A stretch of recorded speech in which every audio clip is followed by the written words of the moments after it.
दोस्तों, पाकिस्तानी अब 5 साल तक सऊदी अरबिया में नहीं जा सकते। 5 साल पाबंदी लग चुकी है, वार्निंग जारी हो चुकी है। बहुत अहम न्यूज़ है, आखिर तक लाजमी देखिएगा, मुख्तसर सी बनाऊंगा। फ्रेंड्स, इस वक्त अगर आपके पास डिफरेंट वीज़े हैं तो आप सऊदी अरबिया में मौजूद हैं तो आपको 13 अप्रैल तक सऊदी अरबिया छोड़ना पड़ेगा। अदरवाइज आप गिरफ्तार होंगे, आप जेल में भी जाएंगे, आप जुर्माने भी देंगे और बड़ी पाबंदी का सामना भी करना पड़ेगा। आपको बताता चलो, ये न्यूज़ आपको सोशल मीडिया के डिफरेंट प्लेटफॉर्म पे नजर आएगी, लेकिन अभी तक सऊदी अरबिया की जानिब से कोई किसी किस्म का लीगल नोटिस नहीं है। मतलब मैं समझता हूं कि ये फेक न्यूज़ है। उसकी वजह यह है कि जिनके पास तो ऑलरेडी उम्रा वीजा या सिंगल एंट्री वीजा थे, बहुत से लोगों के वीजों के ऊपर ही लिखा होता है लास्ट एग्जिट डेट 13 अप्रैल।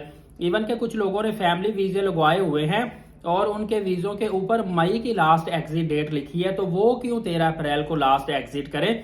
इस वजह से जिन लोगों के पास तो लास्ट एग्जिट डेट लिखी आ रही है सऊदी अरबिया की जानिब से, उन्होंने तो उस तरीके को एग्जिट करना है, वरना वाकई उनके ऊपर जुर्माना बैन हो सकता है। लेकिन जिनके पास मल्टी एंट्री वीजे हैं, कोई लास्ट एग्जिट डेट का कोई सिस्टम नहीं है, ऊपर मेंशन नहीं है, उन लोगों का कोई किसी किस्म का मसला नहीं, कोई बैन नहीं लगेगा, कोई जुर्माने नहीं लगेगा, वो सऊदी अरबिया में स्टे कर सकते हैं। अलबत्ता ये होता है कि हज के करीब जाकर एक नोटिस निकलता है जिसमें जिनके पास हज के वीजे होते हैं और जो मक्का के रहायशी या वहां पे काम कर रहे होते हैं, उनको एक स्पेशल कार्ड बनवाना पड़ता है। उसके अलावा बाकी किसी भी किस्म के वीजा वाले जो है वो मक्का में एंट्री नहीं कर सकते।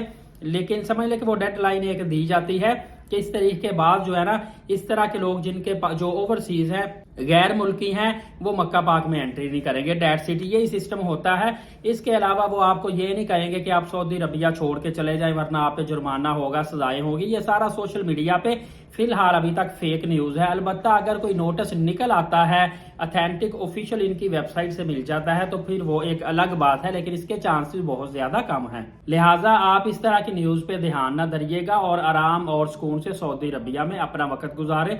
दुआ है अल्लाह ताला आप पे सलामती करे। एलीट साकिब यूट्यूब चैनल को सब्सक्राइब करके बेल नोटिफिकेशन को ऑल कर ले। नमाज कायम करें, नबी पाक सल्लल्लाहु अलैहि वसल्लम पे कसरत से रोजाना दुरूद पाक और कुरान मुकद्दस की तिलावत किया करें। इजाजत दे, शुक्रिया, जज़ाकल्लाह।